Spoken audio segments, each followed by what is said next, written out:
Hello मेरे प्यारे बच्चों, आप सभी का इस प्यारे से यूट्यूब चैनल पर आप लोगों का स्वागत है। ठीक मेरे प्यारे बच्चों, अगर वीडियो अच्छा लगेगा तो आप लोग वीडियो को लाइक कर दीजिएगा। चैनल पर नए आए तो चैनल को सब्सक्राइब कर लीजिएगा।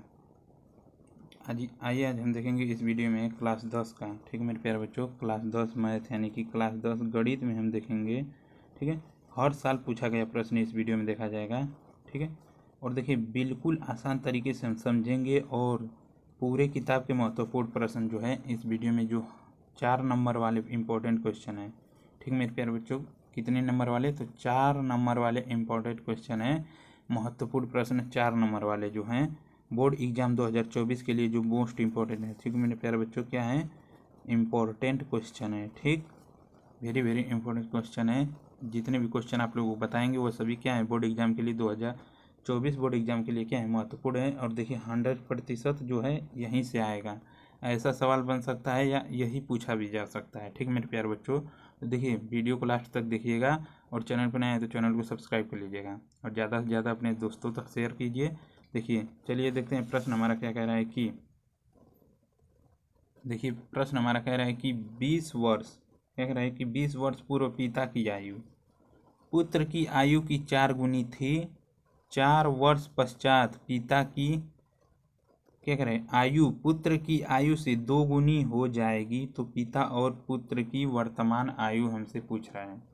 ठीक मेरे प्यारे बच्चों, तो देखेंगे कि इसमें हमें कुछ दे नहीं रखा है। ठीक, इसमें दे रखा है हमारे पास क्या कि पिता, कह रहा है कि 20 वर्ष पूर्व पिता की आयु पुत्र की आयु की 4 गुनी थी, यानी कि हमें तो कुछ मालूम ही नहीं है और पूछ रहे हैं हमें वर्तमान आयु सबकी, पिता की भी वर्तमान आयु और पुत्र की भी वर्तमान आयु हमसे पूछ रहा है।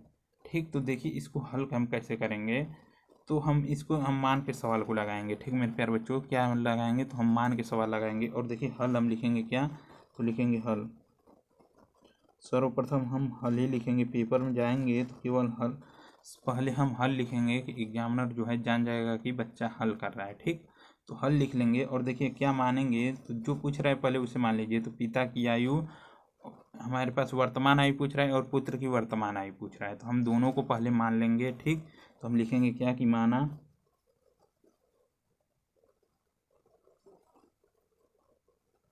पिता की वर्तमान आयु। ठीक मेरे प्यारे बच्चों, हमने माना है क्या कि पिता की वर्तमान आयु हमारे पास क्या है, x वर्ष है। ठीक, x वर्ष। ठीक मेरे प्यारे बच्चों, इसी तरीके से हमने, अब हम मानेंगे क्या कि उसके पुत्र की आयु कितनी है, वर्तमान आयु, तो हम मानेंगे क्या कि y वर्ष है। तो लिखेंगे उसके पुत्र की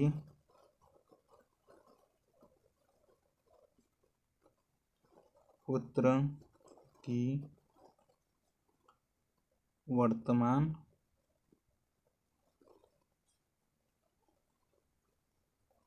आयु। ठीक, इसे हमने क्या माना है, y माना है। ठीक मेरे प्यारे बच्चों, y वर्ष। अब देखेंगे क्या कि देखिए हमने मान लिया है। ठीक, अब हमने मान लिया है तो देखिए प्रश्न में क्या कर रहा है कि 20 वर्ष पूर्व पिता की आयु और पुत्र की, पिता की आयु जो है पुत्र की आयु की 4 गुनी थी। तो पहले तो हमें मालूम करना पड़ेगा कि 20 वर्ष पूर्व पिता की आयु कितनी थी। ठीक मेरे प्यारे बच्चों, तो हम यहाँ पर देखिए लिखेंगे क्या कि प्रथम शर्तानुसार,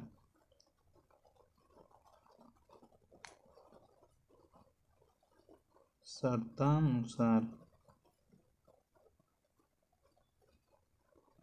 ठीक है, प्रथम शर्तानुसार देखिए हम लिखेंगे क्या,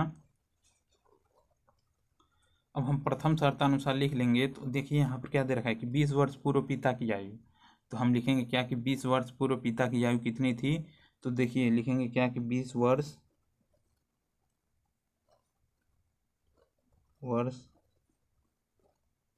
पूर्व पिता की आयु। ठीक, 20 वर्ष पूर्व पिता की आयु कितनी है। ठीक मेरे प्यारे बच्चों, तो देखिए पूर्व कह रहा है तो यानी कि वर्तमान आयु हमने x माना है।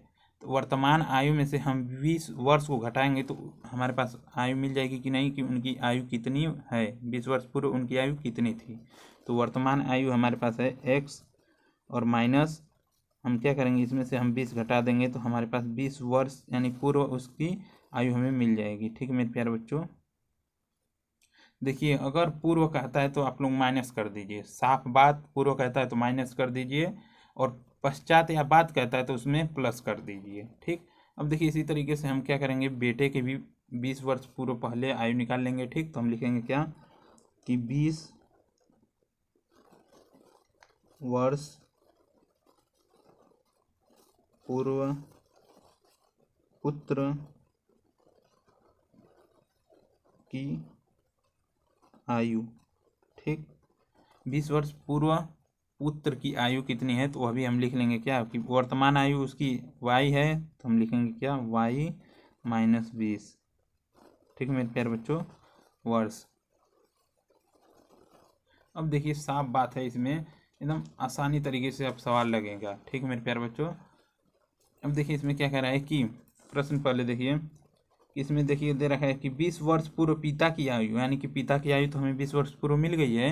अब पिता की आयु से 4 गुनी जो है उसकी पुत्र की आयु है, तो हम यहाँ पर लिखेंगे क्या कि पिता की आयु से क्या है 4 गुनी उसकी पुत्र की आयु है। ठीक है मेरे प्यारे बच्चों, तो यहाँ पर हम देखिए लिखेंगे क्या कि पिता की आयु, ठीक, बराबर कितनी गुनी है, सॉरी बच्चों, मेरे प्यारे बच्चों, लाइट थोड़ी सी प्रॉब्लम हो गई थी, लाइट कट गई थी। ठीक, तो देखिए अब आइए देखते हैं, तो हम लिखेंगे क्या कि पिता की आयु हमारे पास क्या है 4 वर्ष दे रखा है। ठीक, यानी सॉरी बच्चों, पिता की आयु जो है हम, और यहाँ पर देखिए क्या कह रहा है कि 20 वर्ष पूर्व पिता की आयु, और उसके बाद क्या कह रहा है कि उसकी पुत्र की आयु क्या थी 4 गुनी थी, तो यानी कि 4 गुनी क्या है, पिता की आयु की 4 गुनी किसकी आयु है, पुत्र की आयु, तो लिखेंगे पुत्र की आयु। ठीक, यहाँ तक आ गया। अब देखिए पिता की आयु हमने क्या माना है 20 वर्ष पूर्व, तो x माइनस 20, तो हमें लिखेंगे यहाँ पर क्या x माइनस 20। ठीक, बराबर 4 दे रखा है। ठीक, और गुने कह रहा है तो यहाँ पर हम गुने कर लेंगे। ठीक, और यहाँ पर देखिए क्या कह रहा है कि पुत्र की आयु, तो हमारे पास y माइनस 20 दे रखा है। ठीक, तो हम यहाँ पर लिख लेंगे y माइनस 20। ठीक है, यहाँ तक है आप लोग समझ में। इसी तरीके से अब हम यहाँ पर लिखेंगे क्या कि x माइनस 20 बराबर, अब 4 से इन दोनों में हम गुणा करेंगे, तो यहाँ पर हमारे पास क्या हो जाएगा 4y माइनस 4 दूना के 8 यानी कि 80। ठीक, हमारे पास क्या हो गया 80 हो गया।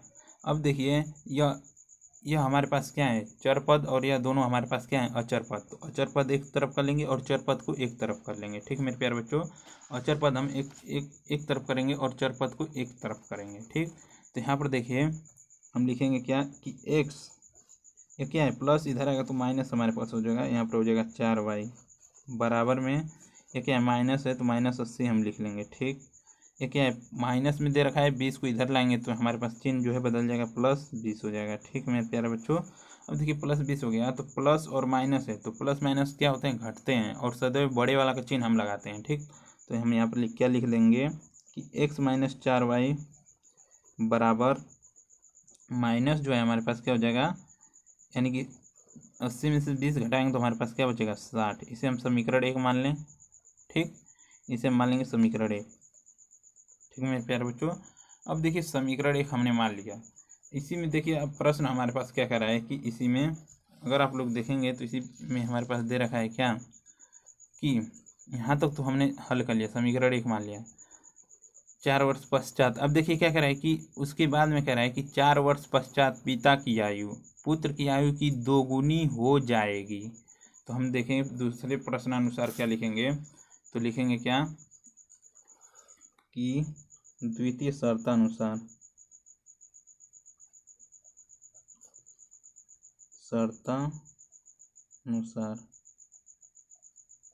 ठीक मेरे प्यारे बच्चों, द्वितीय शर्तानुसार क्या कह रहा है कि 4 वर्ष पश्चात पुत्र की आयु, यानी पिता की आयु जो है पुत्र की 2 गुनी हो जाएगी।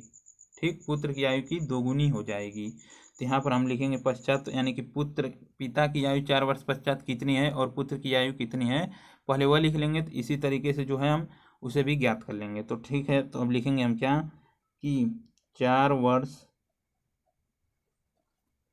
पश्चात पिता की आयु। ठीक, 4 वर्ष पश्चात पिता की आयु, तो वर्तमान आयु उसकी x, और इसमें क्या कर देंगे 4 प्लस कर देंगे, तो हमारे पास क्या मिल जाएगी, उसकी 4 वर्ष पश्चात आयु मिल जाएगी। ठीक मेरे प्यारे बच्चों, देखिए अगर जो है, अगर आप लोगों को पूर्व कहे तो माइनस कर दीजिएगा, और पश्चात कहे या बाद कहे तो प्लस कर दीजिएगा। हम आप लोगों को बार बार बता रहे हैं क्योंकि ऐसा प्रश्न जो है पेपर में पूछा जाता है, हर साल पूछा जाता है। ठीक, अब देखिए इसी को हम हल करेंगे, यानी अब देखिए उसकी पुत्र की आयु भी हम लिख लेंगे, तो लिखेंगे क्या कि 4 वर्ष पश्चात पुत्र की आयु। ठीक, तो यहाँ पर हमारे पास क्या है, वर्तमान आयु उसकी है y, और प्लस इसमें हम क्या कर देंगे 4, तो यहाँ पर भी हमारे पास उसकी पुत्र की भी y आयु हमें मिल गई। ठीक, 4 वर्ष यानी कि y प्लस 4 वर्ष। अब इसी में देखिए क्या कह रहा है कि उसकी यानी कि पिता की आयु की उसकी पुत्र की आयु कितनी हो जाएगी, 2 गुनी। तो हम लिखेंगे यहाँ पर क्या कि पिता की आयु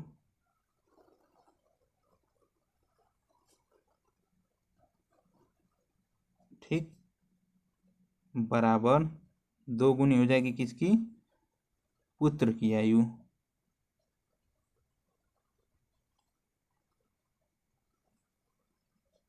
ठीक मेरे प्यारे बच्चों, क्या हो जाएगी 2 वर्ष पूर्व यानी कि पुत्र की आयु हो जाएगी। अब देखिए पुत्र की आयु हो जाएगी, तो यहाँ पर हम लिखेंगे, तो पिता की आयु हमारे पास क्या है x+4, तो हम लिखेंगे क्या x+4। ठीक, बराबर 2 गुने में हम लिखेंगे क्या, बेटे की आयु यानी कि पुत्र की आयु, तो y+4। ठीक है, अब देखिए, ठीक है मेरे प्यारे बच्चों, अब देखिए यहाँ से हम क्या करेंगे, इसको हम लिख लेंगे x+4 बराबर, यहाँ पर दे रखा है हमारे पास 2, तो 2 से इसमें हम इन दोनों में हम गुणा करेंगे, तो यहाँ पर हो जाएगा 2y+4 यानी कि 4 दूना के 8। ठीक, अब देखिए अचर पद को एक तरफ कर ले और चर पद को एक तरफ कर ले, तो यहाँ पर x हमारे पास क्या है x, ये क्या है माइनस, प्लस में सॉरी बच्चों प्लस इधर करेंगे तो हमारे पास माइनस, तो 2y, और बराबर में हमारे पास क्या है 8 बचा, और प्लस इधर लाएंगे तो माइनस हमारे पास 4, तो यहाँ पर हमारे पास क्या हो जाएगा x-2y बराबर में हमारे पास क्या हो जाएगा, 8 में से 4 घटाएंगे तो 4, हमारे पास समीकरण 2 मिल गया।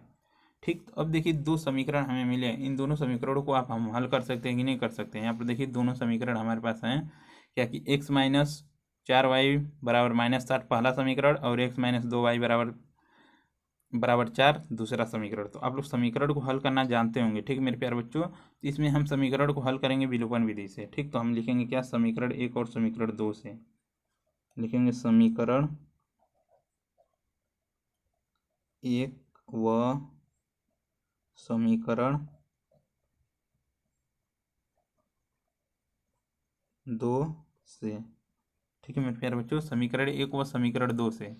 देखिए समीकरण 1 व समीकरण 2 से हम लिखेंगे, तो समीकरण 1 हमारे पास दे रखा है क्या कि x-4y बराबर -60 दे रखा है, और यहाँ पर समीकरण 2 दे रखा है x-2y बराबर में 4 दे रखा है। ठीक, अब देखिए, अब इसको हम नीचे वाले का चिन्ह बदलते हैं। ठीक मेरे प्यारे बच्चों, तो यहाँ पर देखिए, यहाँ पर प्लस है तो माइनस हो जाएगा, अब यहाँ पर माइनस है तो यहाँ पर क्या हो जाएगा प्लस, यहाँ पर प्लस है तो यहाँ पर माइनस, तो प्लस माइनस से हम काट देंगे, और यहाँ पर देखिए प्लस माइनस है तो यहाँ पर क्या हो जाएगा घट जाएगा, और सदैव बड़े वाला का चिन्ह लगता है। ठीक, तो यहाँ पर 4 यानी कि -2y, और यहाँ पर देखिए समान चिन्ह है तो दोनों क्या हो जाएगा जुड़ जाएंगे, तो हमारे पास क्या हो जाएगा माइनस है तो माइनस का चिन्ह यहाँ पर हो जाएगा हमारे पास 64, तो माइनस से माइनस को हम यहीं पर काट देते हैं, और y बराबर हम लिखना चाहें तो 64/2 करेंगे, तो 2 से इसको काटेंगे।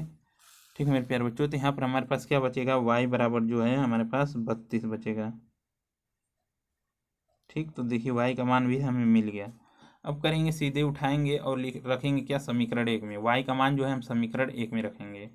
तो देखिए समीकरण 1 में हम रखेंगे तो लिखेंगे क्या, y का मान समीकरण 1 में रखने पर, तो समीकरण 1 में हम y का मान रखेंगे। तो समीकरण 1 हमारे पास दे रखा है क्या, x माइनस 4y बराबर में -60 दे रखा है। ठीक, अब देखिए यहाँ पर हम रखेंगे x माइनस 4 गुणे में 32 बराबर में -60। ठीक, अब देखिए यहाँ से हम गुणा करेंगे तो यहाँ पर क्या हो जाएगा, x माइनस 4 दूना के 8 और 4 तेरह के 12 यानी कि 128 बराबर में क्या हो जाएगा, -60 दे रखा है। ठीक, अब देखिए यहाँ से हम लिखेंगे x, यहाँ पर क्या है माइनस, इधर आएगा तो प्लस हो जाएगा। ठीक मेरे प्यारे बच्चों, तो यहाँ पर क्या हो जाएगा -60 प्लस 128।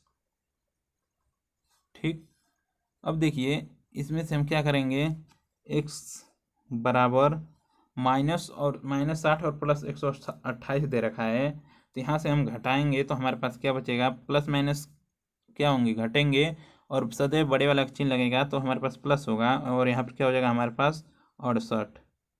ठीक, x का मान 68 मिल गया, तो हम यहाँ पर लिखेंगे क्या। ठीक मेरे प्यारे बच्चों, देखिए पिता की आयु हमने क्या माना था, x माना था और पुत्र की आयु हमने y माना था, तो हम लिखेंगे क्या कि पिता की वर्तमान आयु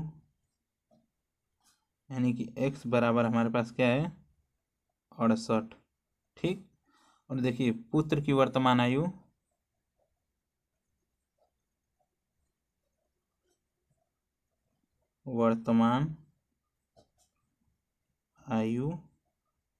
हमने क्या माना है y, यानी कि हमारे पास क्या दे रखा है 32। यही दोनों हमारे पास क्या हो जाएगा, राइट आंसर हो जाएंगे।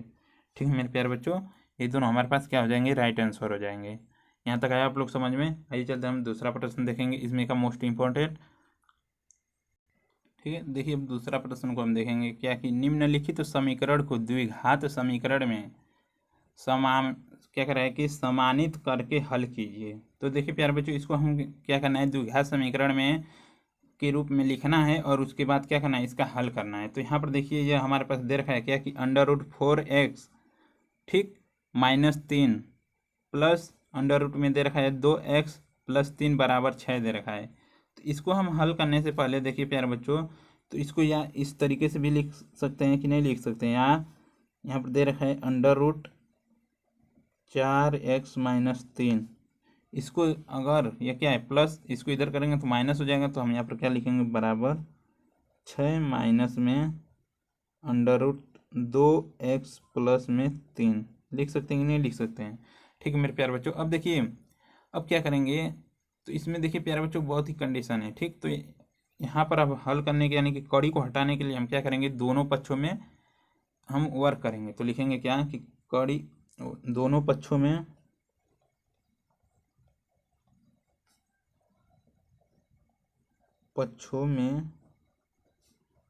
वर्ग करने पर, तो दोनों पक्षों का हम वर्ग करेंगे। तो देखिए दोनों पक्षों का वर्ग हम करते हैं, यहाँ पर दे रखा है √4x - 3 इसका वर्ग। ठीक मेरे प्यारे बच्चों, बराबर यहाँ पर दे रखा है 6 माइनस √2x + 3 का वर्ग।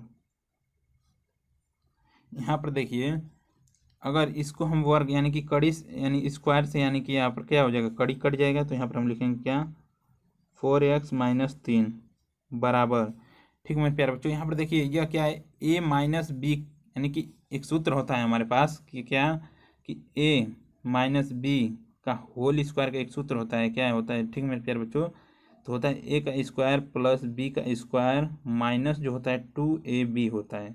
ठीक, तो यह क्या है, इस रूप का है कि नहीं है। तो अब इसे हम विस्तार में लिखना चाहें तो इस रूप में लिख सकते हैं कि नहीं लिख सकते हैं। तो यहाँ पर हम लिखेंगे क्या, यानी कि इसका यानी कि एक यानी कि 6 का स्क्वायर, ठीक, प्लस इसका हम स्क्वायर करेंगे तो हमारे पास क्या हो जाएगा √2x + 3, यहाँ से हो जाएगा इसका स्क्वायर। ठीक, अब इसी तरीके से a और b हो गया, अब माइनस का चिन्ह है तो -2 गुणे 6 यानी कि ए, और गुणे में अंडर रूट हम कर लेंगे क्या 2x प्लस में 3। हो गया कि नहीं हो गया? ठीक मेरे प्यारे बच्चों, अब जब यहाँ तक हो गया, अब चलिए चलते हैं आगे। तो यहाँ पर देखिए इसको हम लिखेंगे तो हमारे पास क्या हो जाएगा 4x-3 बराबर में 6 का 6 में करेंगे गुणा तो हमारे पास क्या हो जाएगा 36। ठीक, प्लस यहाँ से वर्ग से यानी कि वर्ग से कड़ी हट जाएगा तो हम यहाँ पर लिखेंगे क्या कि 2x+3। ठीक, यहाँ पर माइनस का चिन्ह है तो -2 का 12, तो यहाँ पर हमारे पास क्या हो जाएगा 12 अंडर रूट में हो जाएगा क्या 2x प्लस में 3। ठीक, यहाँ तक है आप लोग समझ में? अब देखिए या इस पद को इधर उठा कर देंगे तो हम इस वाले पद को इधर लिखते हैं तो हमारे पास क्या हो जाएगा 4x -3 है तो -3 लिख लेंगे। ठीक, यहाँ पर +36 है तो इधर लाएंगे तो माइनस हमारे पास क्या हो जाएगा 36 हो जाएगा।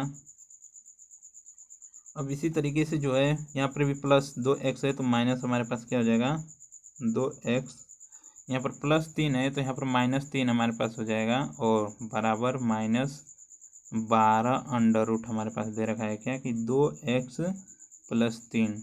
ठीक, अब देखिए इन दोनों को अब इनको आपस में जोड़ लें। ठीक, तो यहाँ पर हमारे पास क्या हो जाएगा, यहाँ पर देखिए 2 माइनस और प्लस, तो यहाँ पर हमारे पास क्या हो जाएगा 2x, माइनस प्लस हमारे पास घटते हैं तो यहाँ पर हो जाएगा 2x, यह क्या है 2 है। ठीक है मेरे प्यारे बच्चों 2x, क्योंकि यहाँ पर 4x और यहाँ पर क्या है -2x, तो एक जैसे दिख रहे हैं तो इनको क्या कर लेंगे हम घटा लेंगे।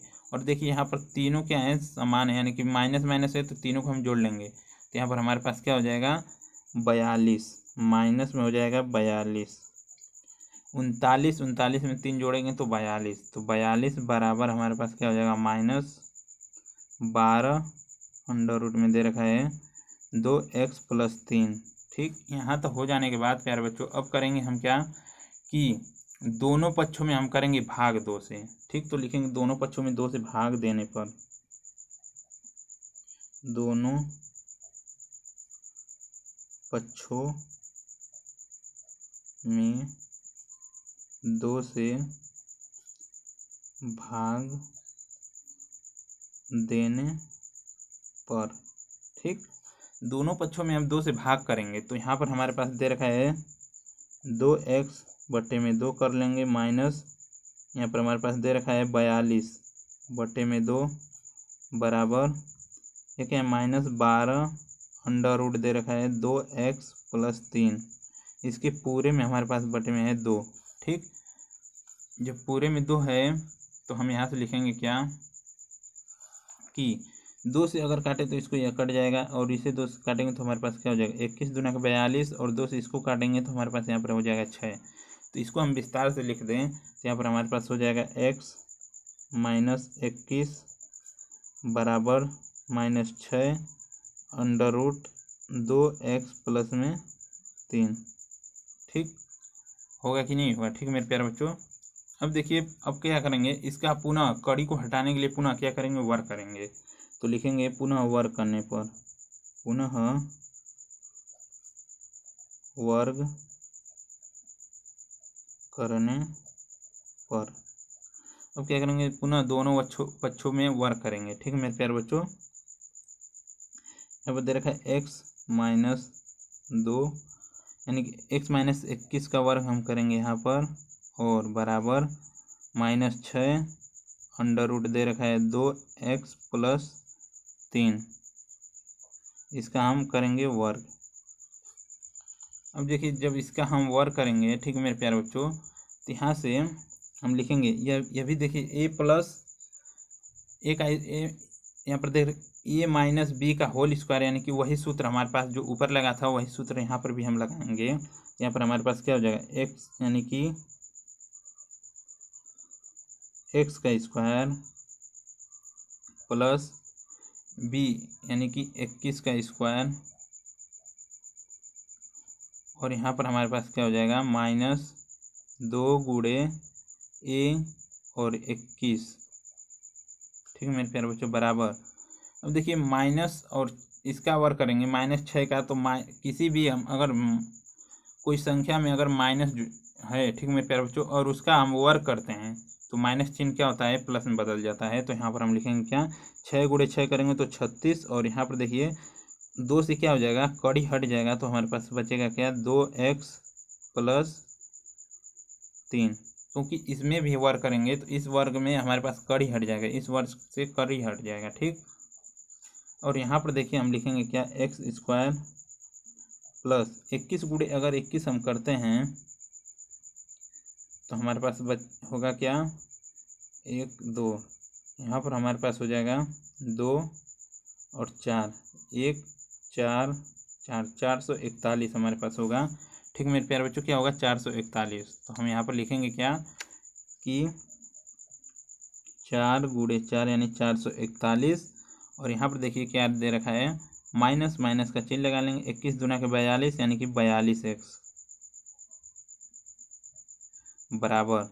अब देखिए इसमें हम गुणा करेंगे, 36 दूना क्या होता है, 72, तो 72x, और 36 यानी कि हमारे पास क्या होता है, तो यानी 6 × 18 को 8, 3 × 9 9 1 10 यानी कि 108, प्लस का चिन्ह लगा लेंगे।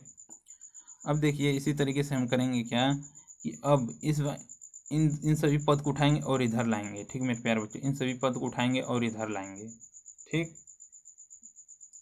तो यहाँ पर देखिए लिखेंगे क्या, x² और माइनस इस वाले पद को हम लिखेंगे तो -42x, और यहाँ पर देखिए क्या है, प्लस है, ठीक मेरे प्यारे बच्चों, इधर लाएंगे तो हमारे पास क्या हो जाएगा, माइनस, तो हम लिख लेंगे माइनस, यहाँ पर हमारे पास हो गया 72x, और यहाँ पर देखिए बचा है प्लस 441, यहाँ पर देखिए प्लस है, इधर लाएंगे तो माइनस हमारे पास 108, ठीक है मेरे प्यारे बच्चों, और पूरे के बराबर हम क्या, 0 मान लेंगे, क्योंकि इधर का जो पक्ष है हमारे पास 0 बचा है।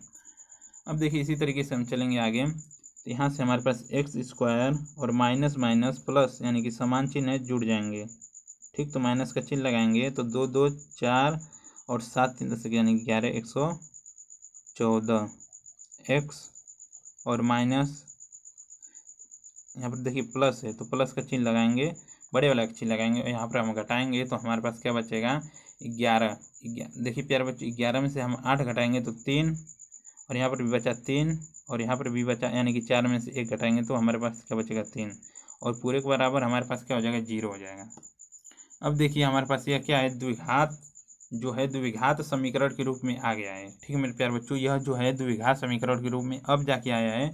अब इसको हम हल करेंगे, तो इसको हल करेंगे तो यहाँ पर देखिए हमें इसका फैक्टर करेंगे, और जोड़ने या घटाने पर, ठीक है मेरे प्यारे बच्चों, जोड़ेंगे या घटाने पर 114 आना चाहिए, और गुणा करने पर जो है 333 आना चाहिए। तो यहाँ पर देखिए कैसे हम लिखेंगे कि कौन सा अंक कब आएगा, तो 333 का हम कर लें फैक्टर, तो 3 से काटेंगे तो हमारे पास 111, अब 111 से हम काट लेंगे तो एक बार जाएगी, ठीक। तो यहाँ पर देखिए अगर 111 में इसमें गुणा करेंगे तो 333 होगा, और 111 में हम 3 जोड़ेंगे तो हमारे पास क्या हो जाएगा, 114 होगा, ठीक। तो यहाँ पर हम लिखेंगे क्या कि x² माइनस 111x, माइनस का चिन्ह है तो माइनस लिख लेंगे, 3x, प्लस में हमारे पास दे रखा है 333 बराबर में 0, ठीक। अब देखिए यहाँ से हम कामन लेंगे, ठीक मेरे प्यारे बच्चों, यहाँ से हम कामन लेंगे x, तो x कामन लेंगे तो हमारे पास बचेगा यहाँ पर x, और माइनस है तो माइनस 111, ठीक, माइनस है यहाँ पर तो -3, यहाँ से हम कामन लेंगे तो यहाँ पर हमारे पास बचेगा 3 कट जाएगा, तो x और 3 से इसमें भाग देंगे तो हमारे पास माइनस प्लस, यहाँ पर देखिए माइनस और प्लस का गुणा होगा तो -111 हमारे पास यहाँ भी बच जाएगा, और बराबर में क्या हो जाएगा, 0, ठीक है मेरे प्यारे बच्चों। अब देखिए यहाँ से हम लिखेंगे क्या कि एक कोष्टक में हम लिख लेंगे x माइनस 111, और एक कोष्टक में हम लिख लेंगे क्या कि x माइनस जो है हमारे पास 3। तो हम यहाँ पर देखिए एक कंडीशन छोटा सा लिख लेंगे, ठीक है मेरे प्यारे बच्चों, कि अतः x बराबर जो है यहाँ पर 111, x बराबर 111 जो है इस समीकरण, ठीक मेरे प्यारे बच्चों, दिए हुए समीकरण को संतुष्ट नहीं करेगा। तो हम लिखेंगे दिए हुए समीकरण को ठीक संतुष्ट नहीं करेगा।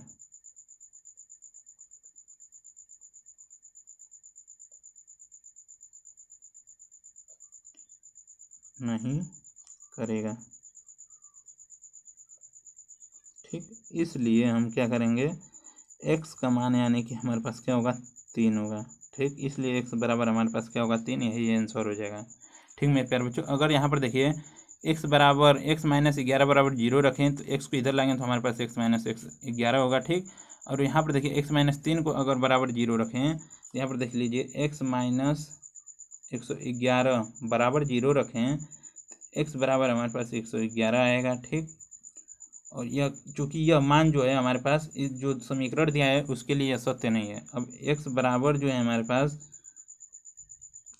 x माइनस 3 बराबर अगर 0 रखें तो x बराबर हमारे पास 3 आएगा। जो यह मान क्या है संभव है, यही हमारा हो जाएगा आंसर। ठीक, यही जो हमारे पास क्या हो जाएगा आंसर हो जाएगा। ठीक मेरे प्यारे बच्चों, x बराबर 3 जो है हमारे पास आंसर हो जाएगा। ठीक, आइए चलते हम आगे अगला प्रश्न देखेंगे। ठीक मेरे प्यारे बच्चों, अगला प्रश्न देखते हैं।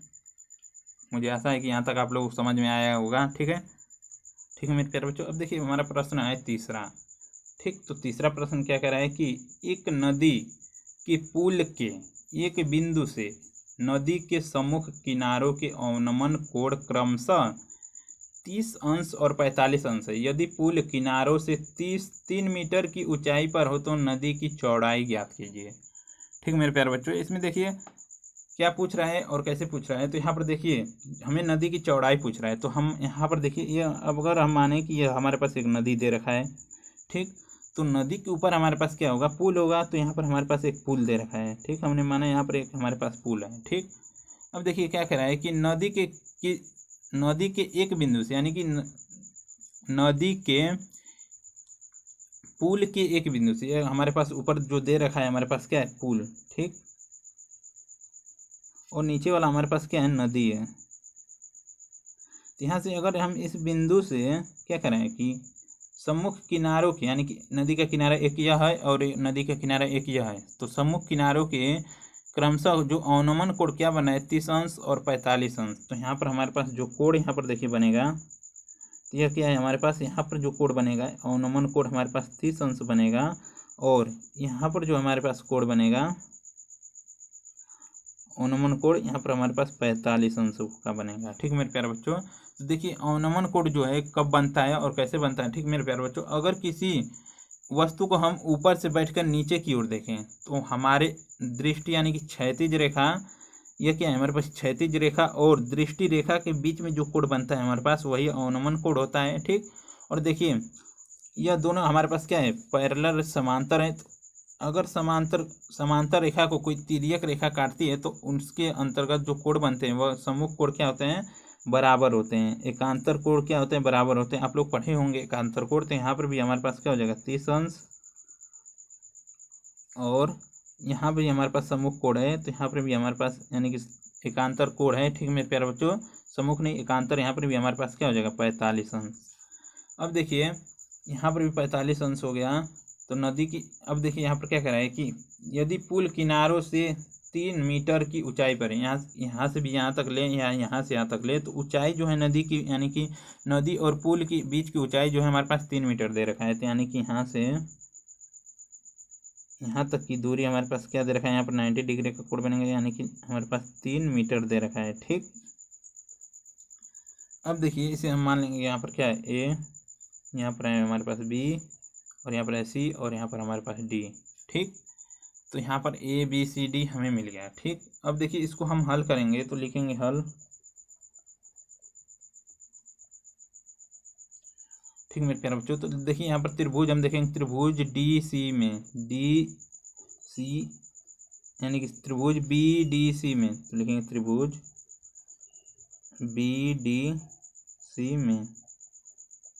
ठीक मेरे प्यारे बच्चों, यहाँ पर देखिए हमारे पास कोण दे रखा है, त्रिभुज में कोण दे रखा है, तो हम अन्य दो भुजाओं का मान भी ज्ञात कर लेंगे कि नहीं निकालेंगे। ठीक, एक भुजा का मान भी दे रखा है, तो यहाँ पर हम देखिए लिखेंगे क्या कि कोण दे रखा है यानी कि यह हमारे पास समकोण है, तो समकोण में हम क्या सूत्र लगाएंगे tan थीटा, यानी कि tan थीटा बराबर क्या होता है tan थीटा बराबर क्या होता है, लंब बटे आधार।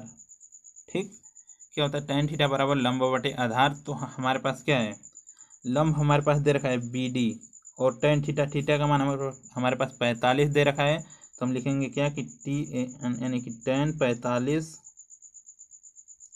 बराबर लंब हमारे पास BD। तो BD का मान हम यहाँ पे लिखेंगे क्या, BD। और यह देखिए हमारे पास आधार है यानी कि DC। ठीक है मेरे प्यारे बच्चों, क्योंकि हमें नदी की जो हमारे पास आधार, नदी की चौड़ाई ज्ञात करना है कि यानी कि चौड़ाई यहाँ तक, और इसमें भी हमें चौड़ाई ज्ञात करना है। ठीक, तो यानी कि आधार हमारे पास DC दे रखा है। तो यानी कि tan 45 अंश का मान हमारे पास होता है 1। ठीक मेरे प्यारे बच्चों, और BD का मान हमारे पास दे रखा है 3 मीटर।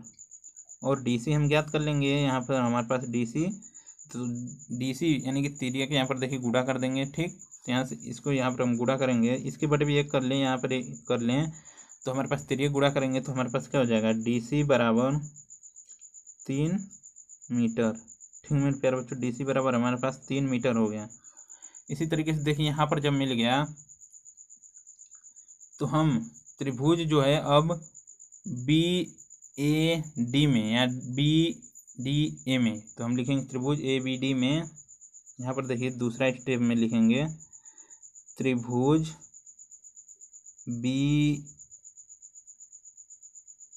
ABD में। ठीक, त्रिभुज ABD में। ठीक मेरे प्यारे बच्चों, त्रिभुज ABD में यहाँ भी हम क्या लगाएंगे, tan थीटा, यानी कि tan थीटा वाला सूत्र लगाएंगे। यानी कि tan थीटा बराबर लंब बटे आधार। तो tan थीटा का मान हमारे पास यहाँ पर देखिए 30 अंश दे रखा है, तो हम लिखेंगे tan 30 अंश बराबर, यानी लंब हमारे पास यहाँ पर BD है, तो लंब BD का मान हमारे पास 3 दे रखा है। और AD का मान हमारे पास मालूम ही नहीं है, तो AD हम लिख लेंगे। ठीक, यह क्या है, हमारे पास AD है। अब देखिए tan कड़ी में यानी कि tan 30 अंश का मान जो है होता है हमारे पास क्या होता है प्यारे बच्चों, 1 बटे कड़ी में 3 होता है। ठीक मेरे प्यारे बच्चों, 1 बटे कड़ी में 3 होता है, बराबर 3 और बटे में AD। तिर्यक गुणा करेंगे तो हमारे पास क्या हो जाएगा, AD बराबर 3√3। ठीक है मेरे प्यारे बच्चों, अब देखिए हमारे पास AD और DC की जो है हमारे पास मिल गई है दूरी। तो हम AD यानी कि AC की दूरी निकाल सकते हैं, इन दोनों को जोड़कर यानी कि यहाँ पर देखिए AD और DC, इन दोनों को जोड़कर हम AC की दूरी यानी कि पूरी नदी की चौड़ाई ज्ञात कर सकते हैं, नहीं ज्ञात कर सकते हैं। तो हम लिखेंगे नदी की चौड़ाई बराबर, लिखेंगे नदी की चौड़ाई। ठीक, नदी की चौड़ाई हमें पूछ रहा है, तो नदी की चौड़ाई हम लिखेंगे। तो हमारे पास नदी की चौड़ाई हमारे पास दे रखा है, यानी कि नदी की चौड़ाई, पूरी चौड़ाई क्या है हमारे पास, AC। ठीक, बराबर क्या है, AD प्लस DC। तो AD का मान और DC का मान हमें मालूम है, तो लिख लेंगे AD का मान हमारे पास क्या है, 3√3 प्लस 3। अब देखिए यहाँ से हम क्या लेंगे, 3 को कॉमन कर लेते हैं। ठीक है मेरे प्यारे बच्चों, अगर 3 को हम कॉमन करेंगे यहाँ से तो हमारे पास हो जाएगा क्या, 3 कॉमन लेंगे तो यहाँ पर बचेगा √3 और यहाँ पर बचेगा +1। ठीक, तो यहाँ से देखिए 3, और अगर हम कड़ी में 3 का मान रखें तो हमारे पास क्या होगा, 1.7। ठीक, 1.732 होता है। ठीक है मेरे प्यारे बच्चों, और प्लस का चिन्ह है तो +1 लिख लेंगे। अब देखिए यहाँ से हम लिखेंगे क्या कि 3 जोड़ेंगे इनको तो हमारे पास क्या होगा, 1 यानी कि 2.732। अब इसमें हम गुणा करेंगे। ठीक मेरे प्यारे बच्चों, तो हमारे पास हो जाएगा आंसर, राइट आंसर क्या हो जाएगा, 8.196 मीटर। यानी कि नदी की चौड़ाई यानी कि AC पूरी नदी की चौड़ाई हमारे पास मिल गई है क्या, 1.97 या इसी को लिखेंगे कि नदी की चौड़ाई